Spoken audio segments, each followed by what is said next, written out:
Hey folks, today we're going to be looking at something which has finally toppled a piece of kit that I've actually been using since about 2004.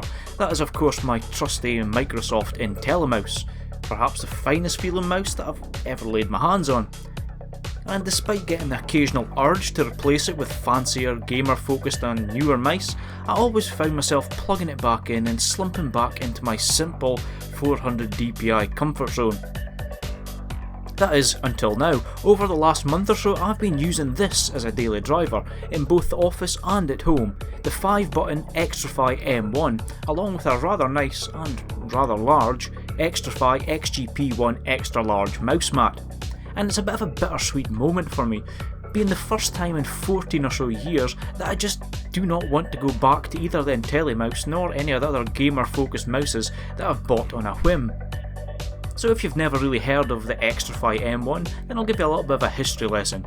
The story of the M1 stretches all the way back to 2014 when the esports team, Ninjas in Pyjamas, started creating their own gaming gear under the XTRFY brand. The M1 is a result of, in their words, an uncompromising process to find the perfect shape, grip and feel, and is designed and tested and fine-tuned by the pro gamers themselves. A key point of the M1 is that it's built with consistently high performing components that aren't new to the game. You're not going to find any components in here that are the latest or greatest, but reliability is key in esports, and what you'll find inside the XTRFY M1 is tried and trusted components. So what we've got here is a kit that is actually used by pros, and it has been developed with their input, and that sounds like a recipe for a really nice piece of kit. And it absolutely is. The M1 is using the tried and trusted Pixar PMW3310 with selectable CPI settings of 400, 800, 1600, 3200 and 4000, with polling rate settings of 125, 500 and 1000 Hz. And of course an expected 1 millisecond response time, so finding settings suitable to your gaming style and the games that you're playing is actually really easy. Now I'm not exactly what you would call a pro gamer, far from it, and rocking that tried and trusted Intellimouse with its 400 DPI sensor, you couldn't expect any more. So what does the M1 actually offer to somebody like me?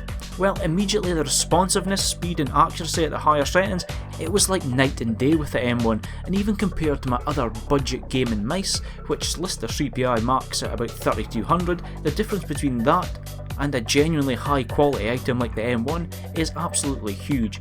The word that I'm looking for is absolute consistency. The mouse features Omron switches which feel the same with every click, and the rubber surface on top feels as comfortable in my hand as the scroll wheel feels tactile. The M1 comes with a very nice braided cable in the Ninjas in Pyjamas yellow and black theme, and the 2 meter cable length, it easily allows you to locate your mouse wherever you want on your desk. Looks wise, the M1 actually turns us back in the usual trend of addressable RGB lighting, which might be a turn off for some, but the yellow and black colour scheme and the integrated yellow LEDs look great. The standard version which I've got here has the XTRFY logo illuminated on top, while there is a second version which features the Ninjas in Pyjamas team logo, again illuminated. Both look really nice, with there being just the right amount of spread of light on the logo, meaning you're not going to get any glare and bright spots if you're gaming in a dark room. And with there being 2 options, it means you can still enjoy the M1, even if you don't want the Ninjas in Pyjamas branding. The brightness is adjustable by simply pressing and holding the CPI button on the underside of the mouse, and it will cycle through the brightness options, staying for a longer time on the brightest to let you know you're at the highest value. On the topic of the underside, here you're going to find the switches for the polling rate and the CPI. The polling rate switch allows you to adjust the response time of your mouse. A higher polling rate means that your mouse is going to report its position to the computer a little bit more often. For example, a 1000 Hz polling rate is going to mean that the position is updated 1000 times per second. As I've mentioned, on the M1 you can switch between 125, 500 or 1000 Hz.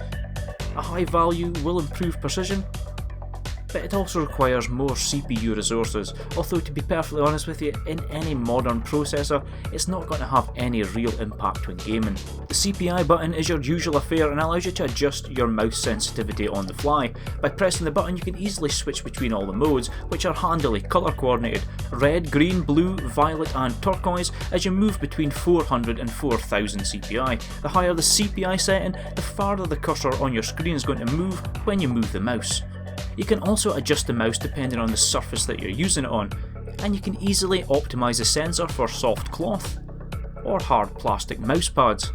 Using the right surface mode is going to minimise the mouse's lift-off distance, and to switch to surface mode you simply press and hold down the left and right mouse buttons and the scroll wheel for 5 seconds. The mouse then blinks when it's in surface mode 1 and then blinks twice for surface mode 2.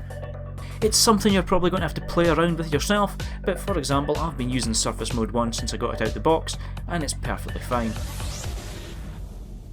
But does it actually make any difference? Well, for me, the answer is an overwhelming yes, and so much so that it can only really be shown in a cheesy 80s montage.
Now, I'm not going to sit here and tell you, if you buy this mouse, you're going to be as good as a pro, far from it.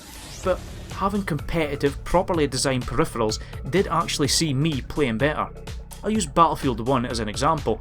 At best, I was a 1-to-1 KDR player, and more often than not I was hovering around 0.7 or 0.8. Since using the M1 though, I've seen that score gradually creep up to the point where I'm regularly getting higher than 1-to-1. The best part is though that now I know I can no longer blame anything other than my ability, as I certainly have the right tools at my disposal. On the XGP1 mousepad that I've been using, the mouse moves incredibly freely, much more so than the £5 eBay special that I'd been previously using. It looks great, and it can comfortably fit a large keyboard and mouse with plenty of room to spare. The material used on it is really high quality with no signs of fraying or anything, and it's got a nice rubberised back, which means it's got to stick to the surface of your desk. Overall, the time with the M1 and this XGP1 mousepad has been great. I love the feeling of it, the quality and feel of the mouse are absolutely top notch, and it's always nice to find something that's a little bit different from the slew of gamer-centric mice you can see in every "it's not much but it's mine" thread on Reddit. So would I recommend it? Absolutely. If like me you're new to pro-focused peripherals and just want something that you know is going to perform great, while not being overly complicated or flashy, then the M1 ticks absolutely all those boxes. The fact that it's so well built with high quality materials is just an added bonus for something that costs between 50 and 60 quid here in the UK. Sure, I'm a long way off being one of those ninjas in pyjamas, But as long as the M1 feels as great as it does and my KDR keeps creeping up, I'm a happy camper. Actually, camper's probably the wrong word, but you get the drift. I'm going to leave it there for today, folks. Do any of you actually use XTRFY products, or have any other products been on your radar when looking for new kit? I'd love to hear your experience with them. But for now, a big thanks for watching, and I'll see you all in the comment section down below, and in the next video.